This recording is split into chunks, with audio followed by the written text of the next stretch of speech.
In the past few lectures, we have been looking at the dynamics and vibrations of membranes, in particular flat membranes. Today, we are going to look at some special problems in membrane vibrations. So, the first problem that we are going to discuss is that of a membrane placed over an enclosure. So, for example, you have seen drums. So, if you have a drum or a tabla, for example, it is an enclosure. It is completely closed by a rigid surface, and on one flat surface you have the membrane which encloses this enclosure. So, what you have is the air inside this enclosure is now trapped. So, what as a result of this, when the membrane vibrates, you can imagine that the volume of the air inside is going to change. Now, when that happens, it is expected that pressure is going to change, and that is going to force the membrane. So, till now we have not considered such a situation where the membrane can be forced, because the pressure on the two sides of the membrane are different, but in this case it becomes different because of the enclosed volume of air. So, let us look at this problem of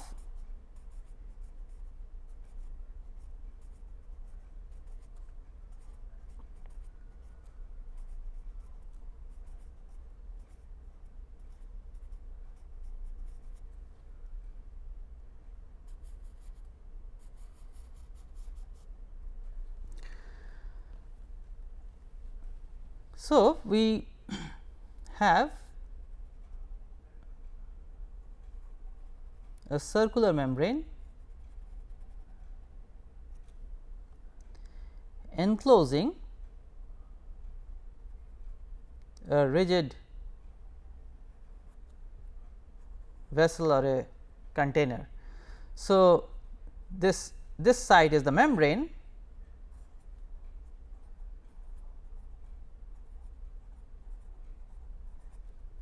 and this is the enclosure.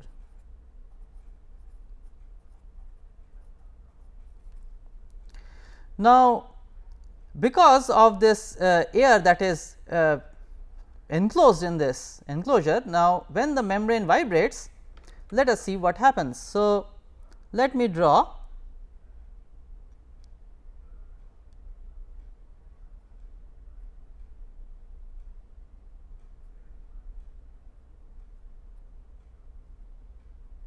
a portion of an element of this membrane. In the initial configuration, and when it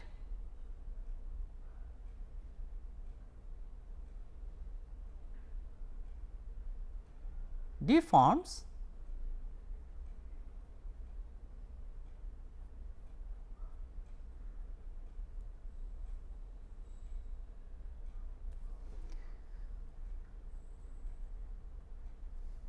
so this little element, now this is an exaggerated diagram.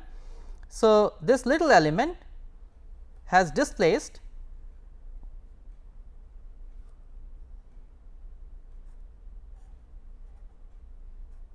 a height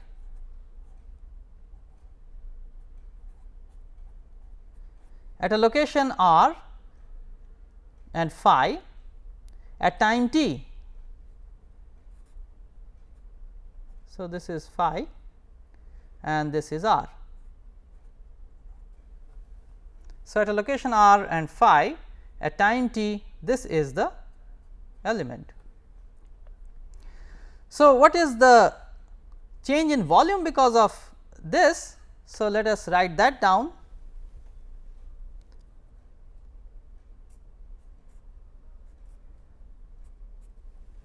So, because of this small element, so it can be written as W at into dA and that integrated over the area of the membrane. So, that is going to be the additional volume that this enclosure is now going to have, the air inside the enclosure is going to occupy. So, if we use polar coordinates, so then we can write this as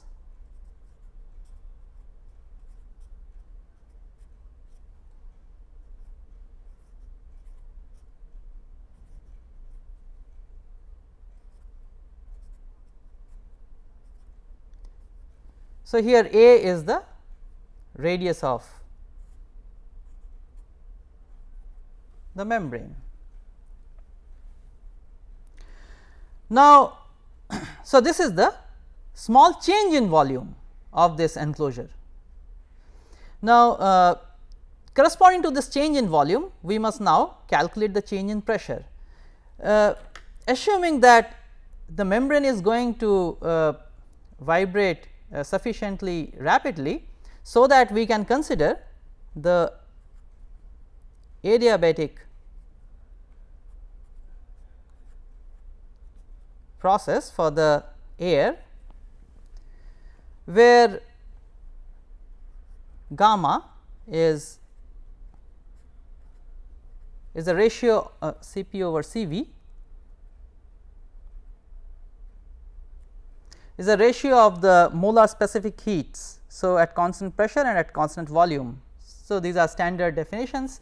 So, gamma is Cp over Cv, and the pressure times new volume power gamma must be equal to constant, which must be equal to then the initial pressure times initial volume power gamma. So, if the volume changes to V naught plus delta V and pressure changes to P naught plus delta P,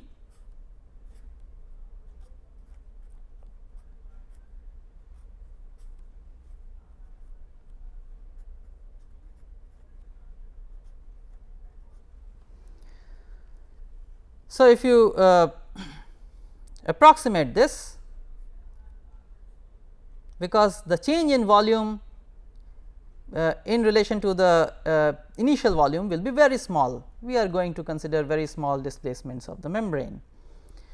So, then this can be written as, you can calculate delta P approximately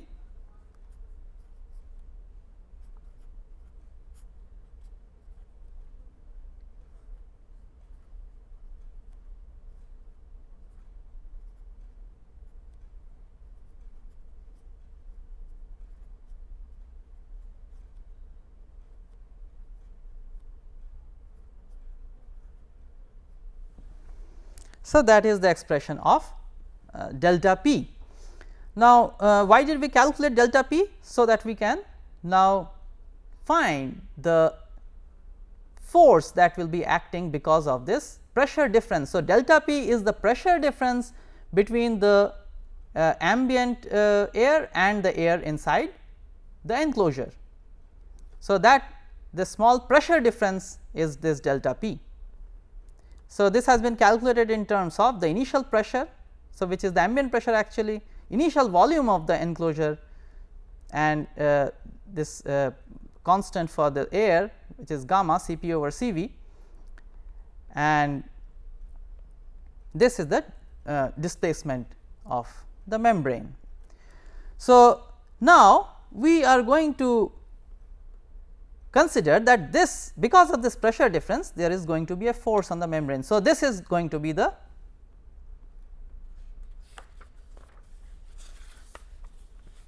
if this is the pressure difference, so that is going to force the membrane dynamics. So, the equation of motion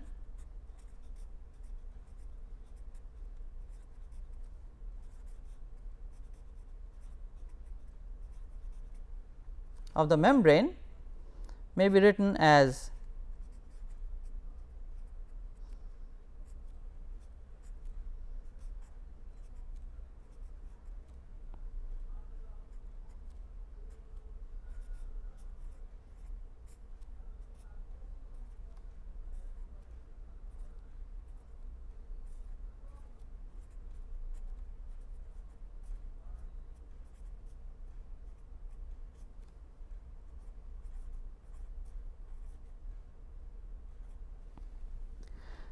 since the forcing on the membrane must be force per unit area, which is the pressure. So, we have this pressure. Now, there is an assumption when we write this equation of motion. So, of course, along with this, let me first write the complete problem.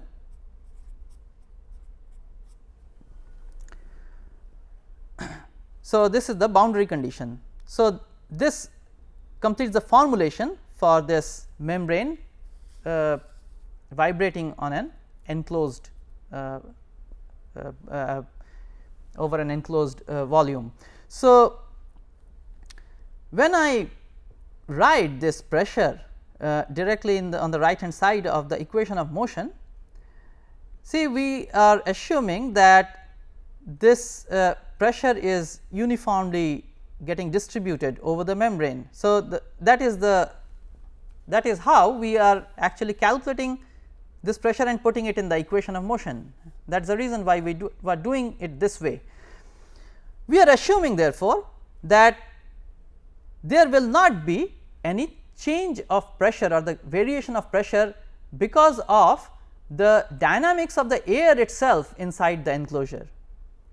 In other words, the cavity, the frequency of the cavity that is inside the enclosure is much higher than the frequency of vibration of the membrane. So, that the pressure the air inside has enough time to equilibrate uniformly over the surface of the membrane. So, this is an assumption that we are making. So, the acoustic frequency of the enclosure is much higher than the membrane frequency. Only in that case we can calculate this delta p in this way and put in the equation of motion. Now, so we would like to find out the natural frequencies and the modes of vibration of a membrane over an enclosure. So, we are going to perform the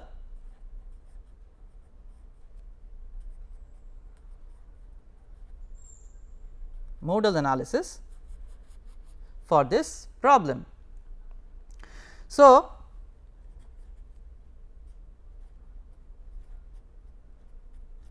we once again assume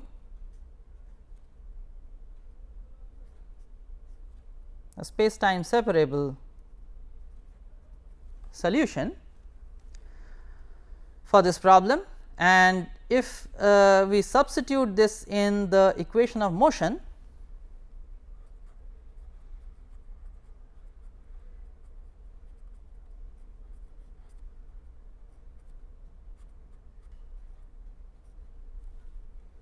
and of course, the boundary condition, we obtain on simplification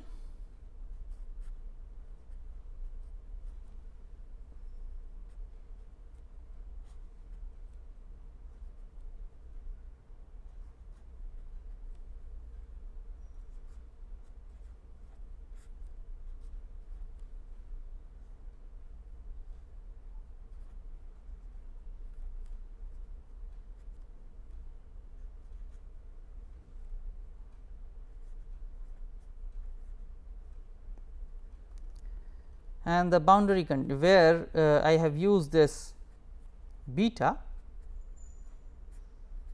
as omega over c, and c is under root the force per unit length in the membrane divided by the mass per unit area. So, that is the wave speed in the membrane, and this along with this we have the boundary condition. So, this therefore defines our eigenvalue problem.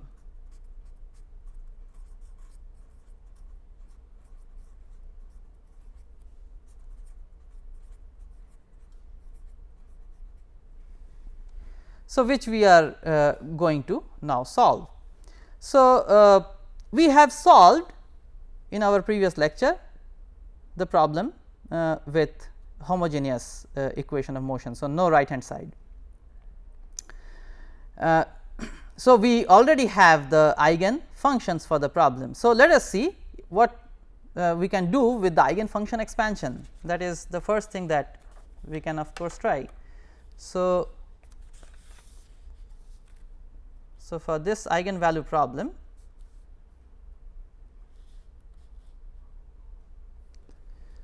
let us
here we are assuming that the radial function is as yet unknown. So, W m c is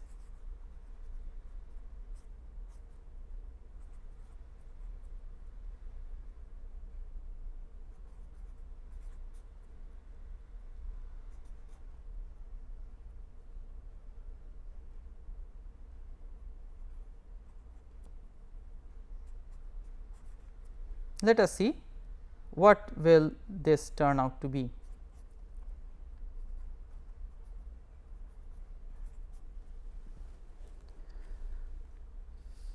So, when we substitute this kind of an expansion, so we have this structure from what we discussed in the previous lecture. So, when we substitute this in the equations, so then we observe that, see here on the right hand side there is an integral from 0 to 2 pi. So, when we have cosine and the sine functions integrated from 0 to 2 pi, because of periodicity, that is going to go to 0 for m not. So, for m not equal to 0. So, for m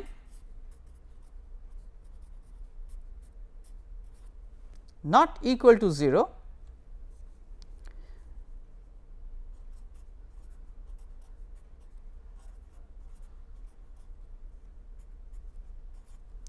this is going to be our equation if we consider an expansion like this. So, here of course, W is this expansion. So, for m not equal to 0, we have our homogeneous system. So, which means these are the non-axisymmetric modes. So, the non-axisymmetric modes are unaffected by the enclosure or the change in volume.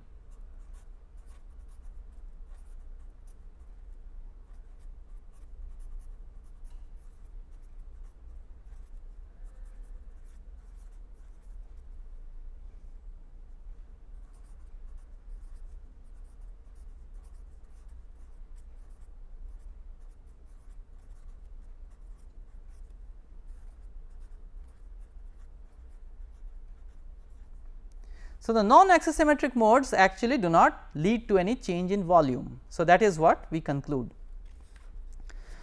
Now, for the other modes,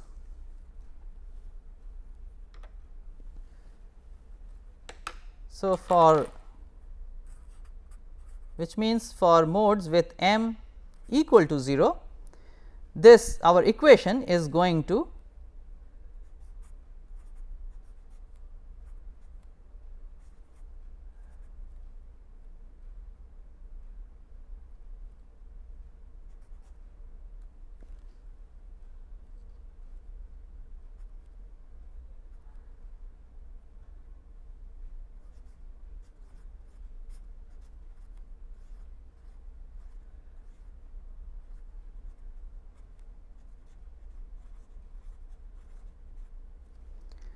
and that is going to lead us to with this kind of an expansion.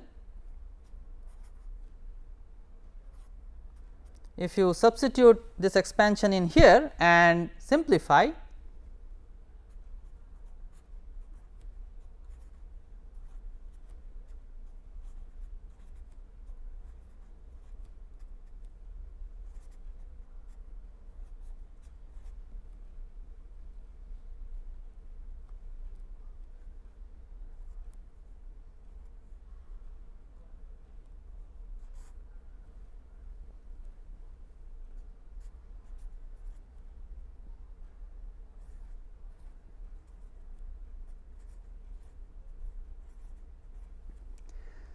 so this equation is going to lead us to this for m equal to 0.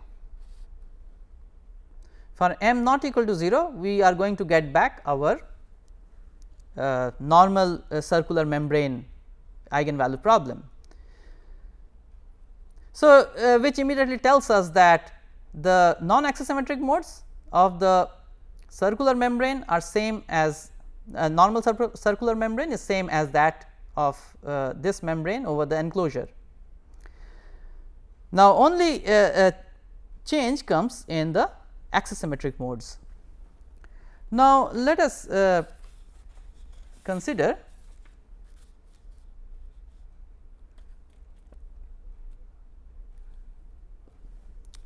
the solution of this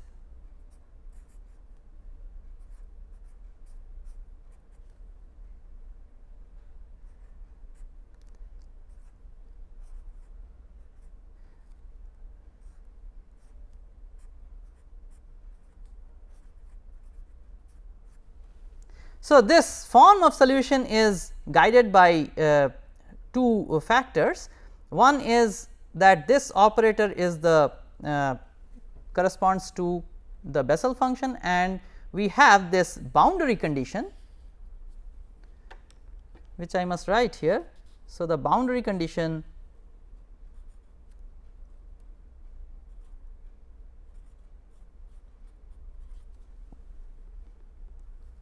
is r at r 0 at a must be equal to 0. So, you can see that this at a is 0. So, this structure of solution actually satisfies the boundary condition, and this motivated the structure is motivated also by this operator, which is the Bessel's differential equation. So, let us now substitute this in the equation of motion, and if you do that and simplify,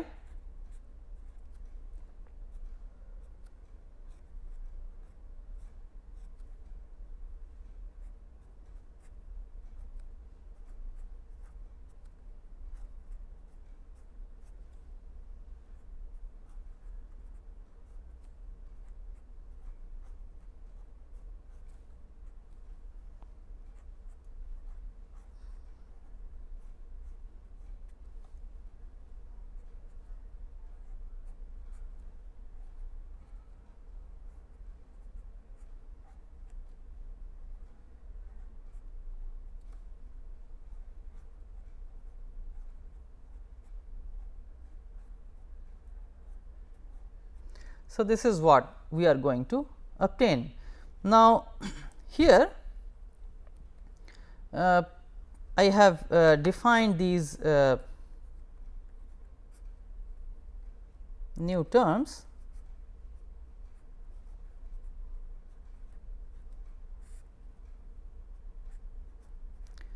which was in in the equation of motion. So, this term was there, I have called it chi, and I have used this property of Bessel function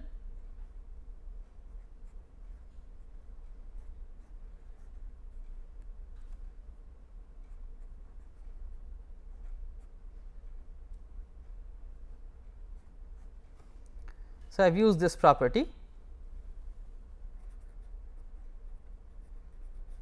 So, using these two things I have obtained this differential equation. Now, you can very easily see that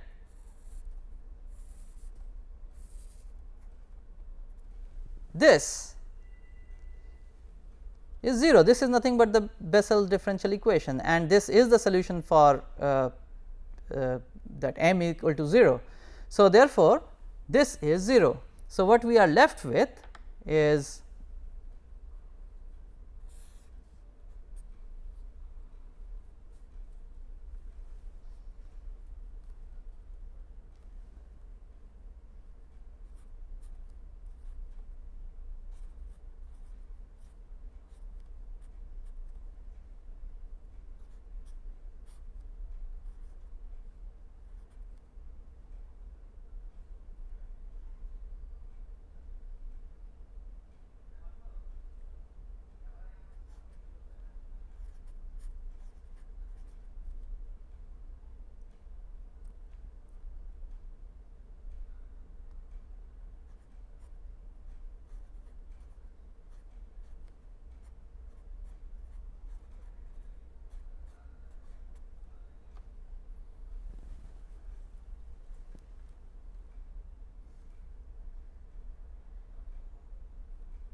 so,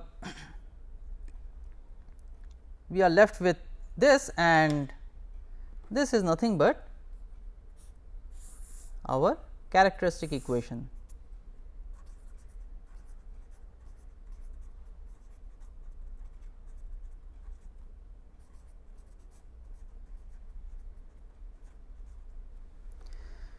Now, using another property we can simplify this a little further. If you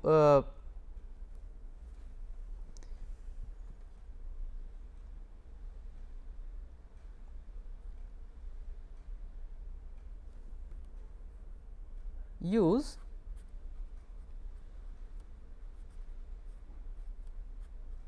this property,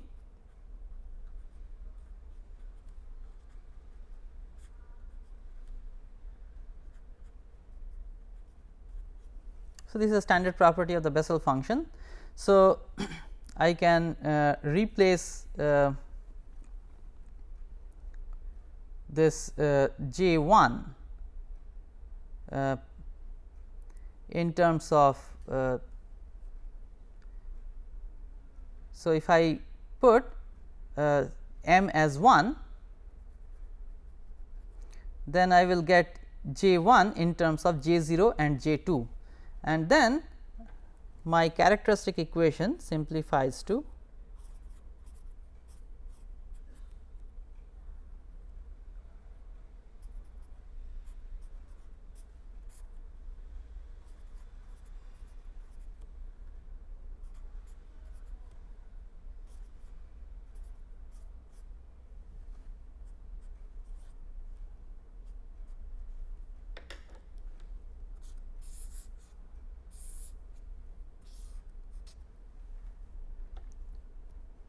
so that is our characteristic equation. Now, this can be solved numerically or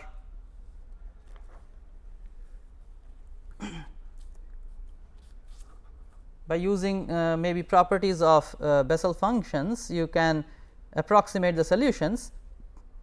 So, if you calculate these so what we are going to solve is beta a.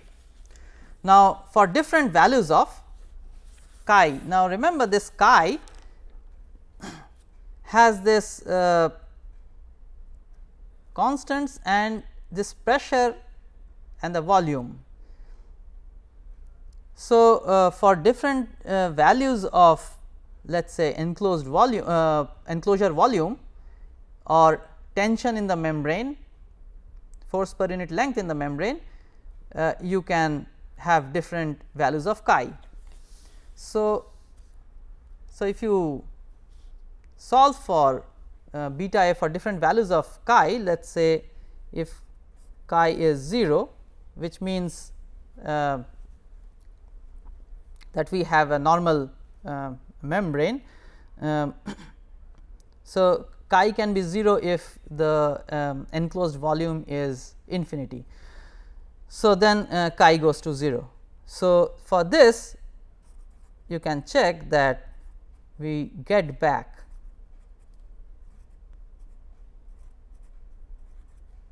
the frequencies of the normal membrane.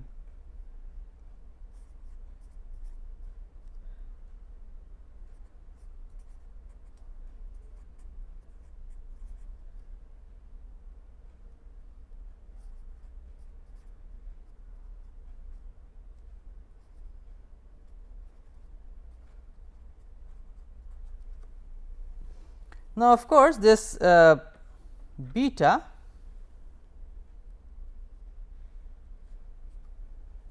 so remember that omega m n. So, of course, we are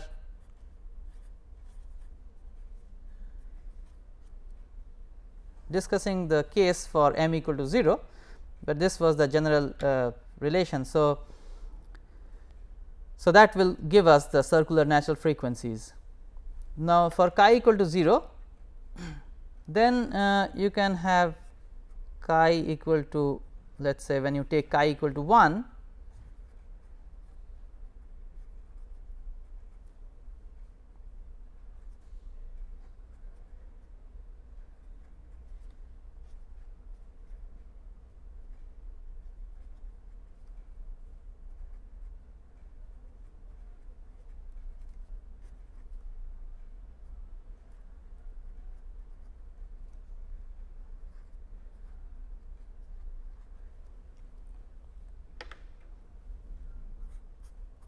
and if you increase chi to 10,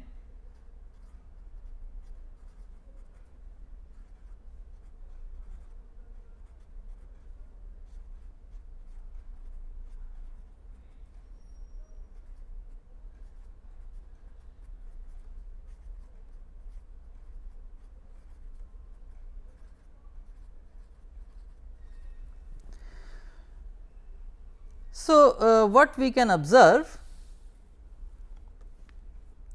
is that as you increase this chi, so which means the effect of this enclosure, you are increasing the effect of the enclosure, as you can see here. So, this is our characteristic equation. So, if chi is 0, so we get back the characteristic equation of a normal circular membrane, and if chi is not equal to 0, then we have this effect of the enclosure. So, as you increase the effect of the enclosure by increasing chi, what gets so these eigen frequencies, since beta is proportional to omega, the eigen frequencies are all increasing, but then the increase is much larger for the lower modes, and as you go to higher and higher modes, the change is getting diminished. So, this has changed from 8.65 to 8.68 when chi goes from 0 to 10, whereas this has gone from 2.4 to 3.4 for the same increase of chi. So, the enclosure increases the eigen frequencies, but of course, this is for the symmetric modes. This is always for the symmetric modes.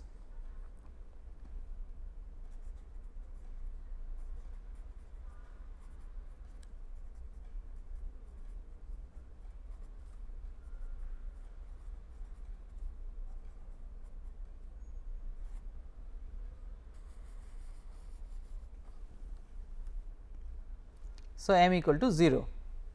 So, it increases the eigenfrequencies, but then that increase diminishes as you go to higher and higher modes. Now, if you now look back, then the eigenfunctions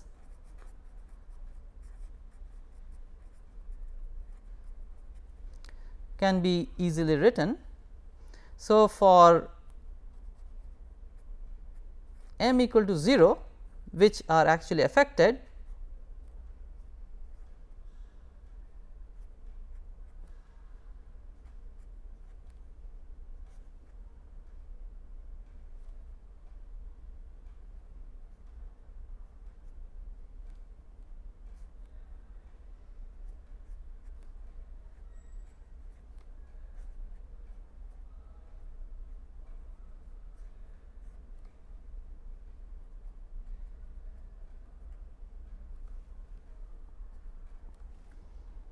and for m not equal to 0,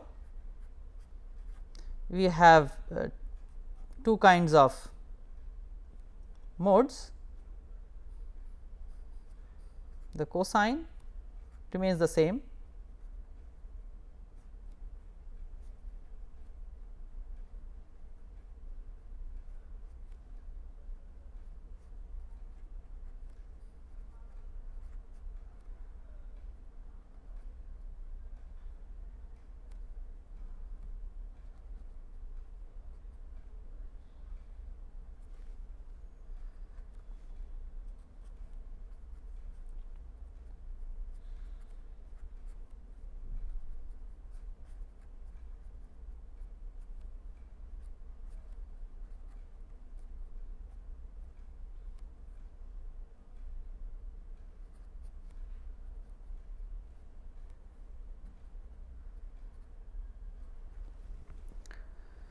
So, these are the eigenfunctions for the membrane.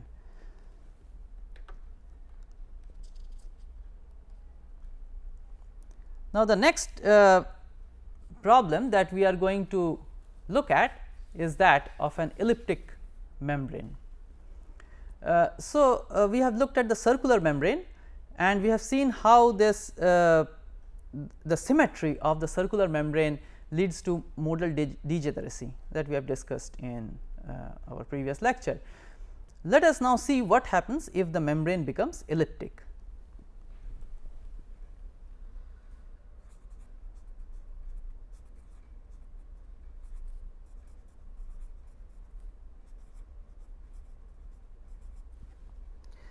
We are going to discuss this problem using the approximate methods. So, let us consider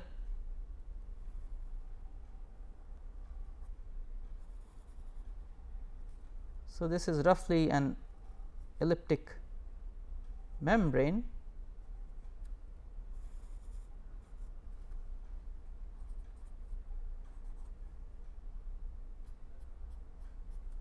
We will consider the fixed boundary case.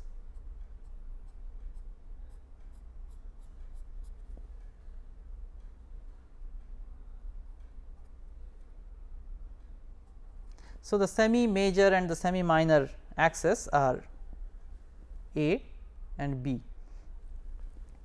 So, let me write down, since we are going to deal with this using approximate methods, we are going to use the Ritz method for the membrane.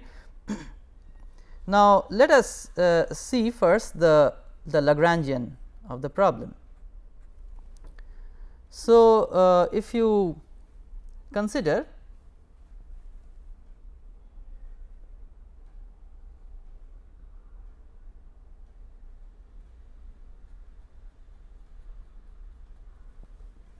a little portion of the membrane.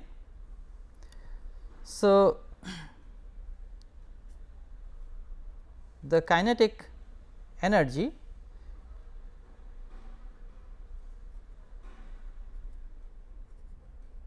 one half mass per unit area times velocity square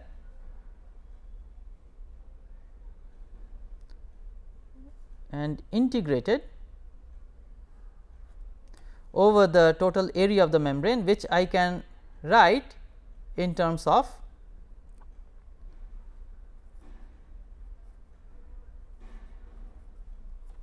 so y goes at any given x, y goes from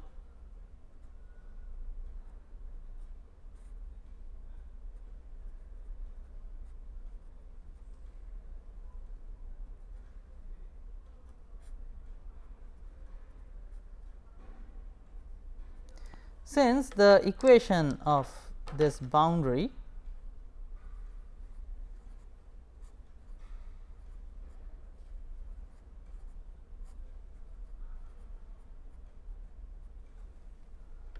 so this is the equation of the boundary. So, for any given x, then y goes from minus of b square root of 1 minus x square over a square to this value, and x goes from minus of a to a. So, that is the total kinetic energy minus the total potential energy. Once again it will be integrated over the same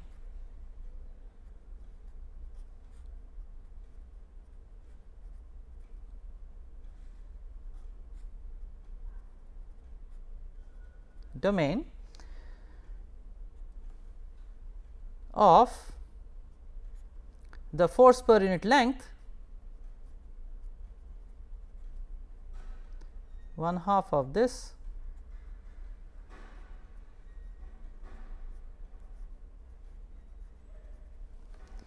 So, this is our Lagrangian.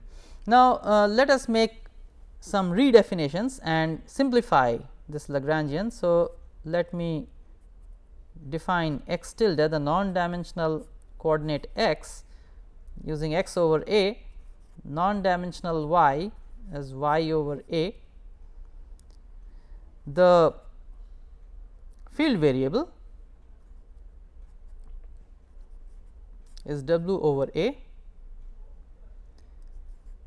b tilde as b over a. So, this is the ratio of the semi minor to semi major axis, and I will also non dimensionalize time. This is only for simplification. So, this is using the wave speed in the membrane. Now, so if you use this scheme, then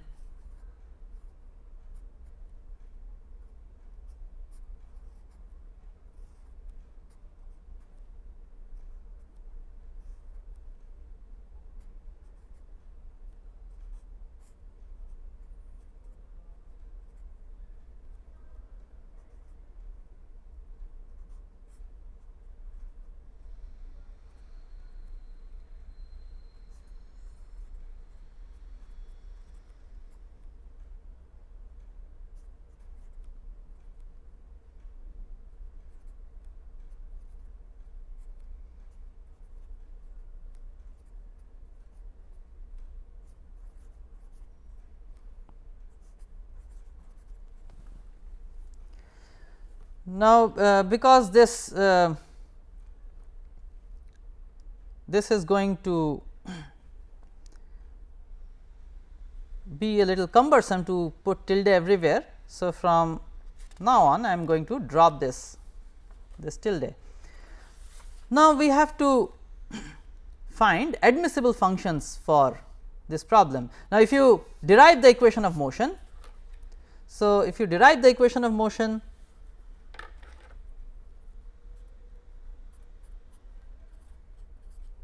and boundary conditions. So, equation of motion is of course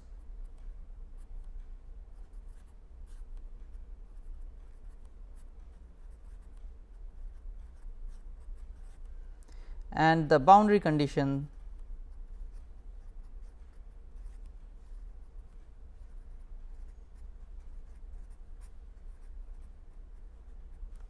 so on this non dimensional boundary. So, we have W as 0. So, that these are geometric boundary conditions.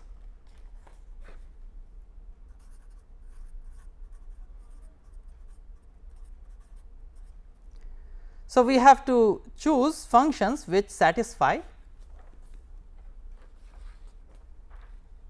this boundary condition. So, let us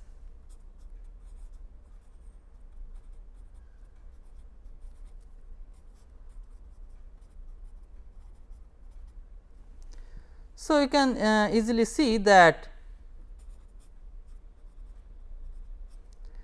functions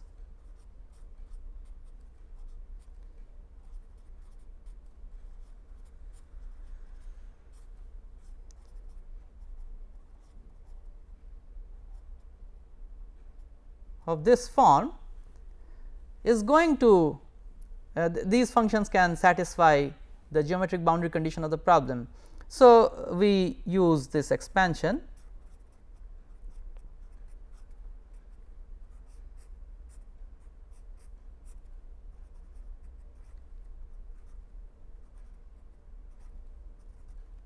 to a suitable for a suitable number of terms n. So, we have the coordinates times the admissible functions. So, using these functions, I construct an expansion, substitute this in the Lagrangian and integrate out over, since I now know x and y, they are polynomials. So, I can integrate over x and y and finally get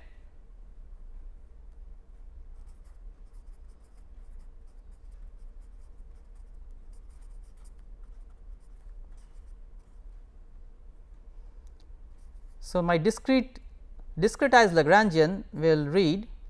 So, this is in terms of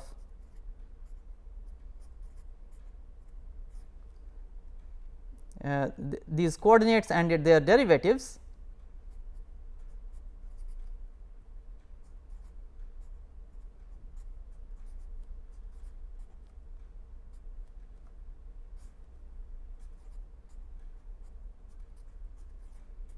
So, you can write it like this, from where the equation of motion, the discretized equation,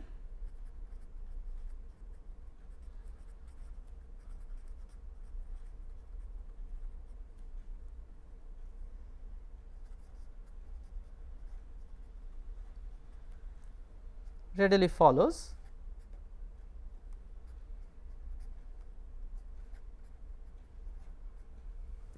And you can now do a standard modal analysis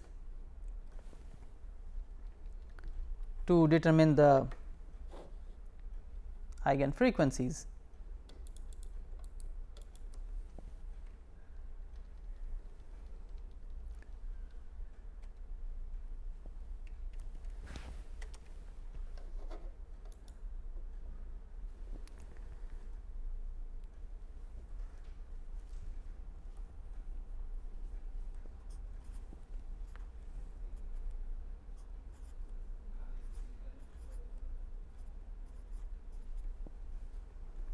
So, if you substitute this in here,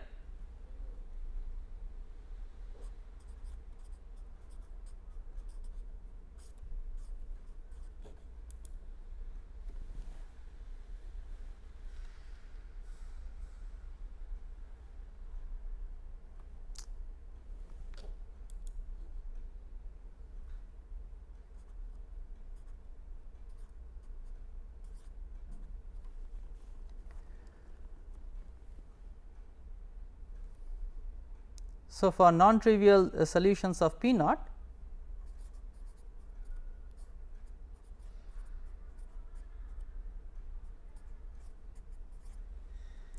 so this is going to give you the circular eigenfrequencies of the problem. Now, if you do that, then finally, you can find out the for this say if you put B equal to 1, which corresponds to the circular membrane, then I have taken 6 terms in the expansion and I have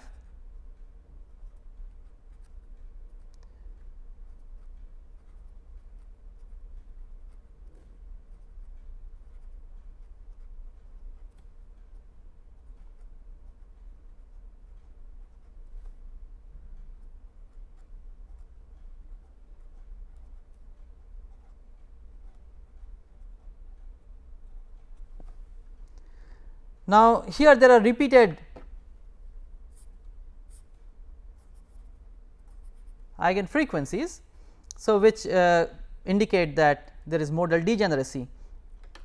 The exact solutions are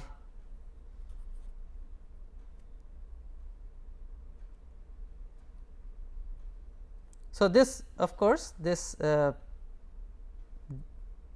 over a square root of T by mu. So, these factors multiplied by this. Now, if you calculate the exact ones,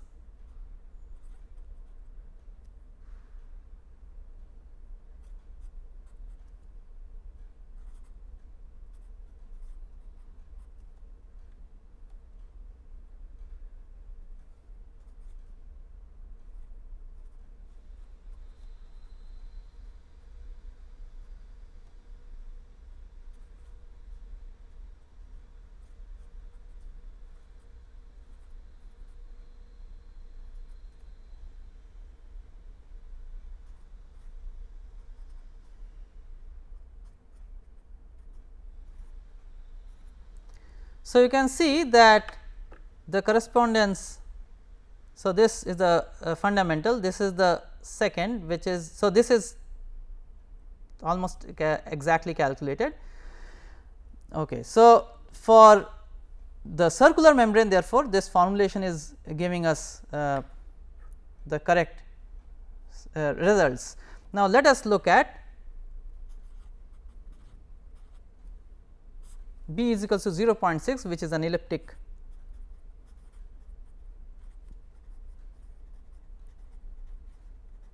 membrane. So, these factors are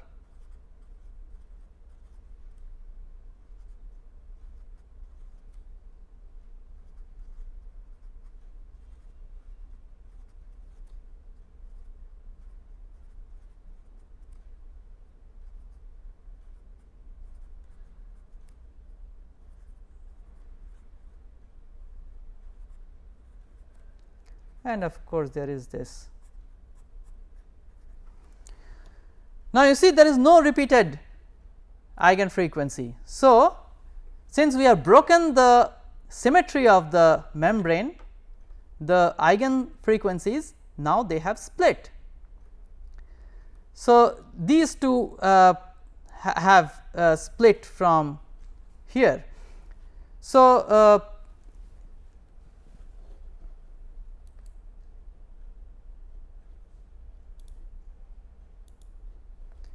here in this figure, I have plotted the eigen functions, the modes of vibration of the elliptic membrane for the first 4 modes. So, this is without any nodal line or circle. So, and these are with nodal lines. Now, here this figure shows the variation of the eigenfrequencies with the ellipticity of the membrane. So, when B is 1, so this is a circular membrane, here you can see repeated eigenfrequencies, and as you change B, these frequencies are splitting.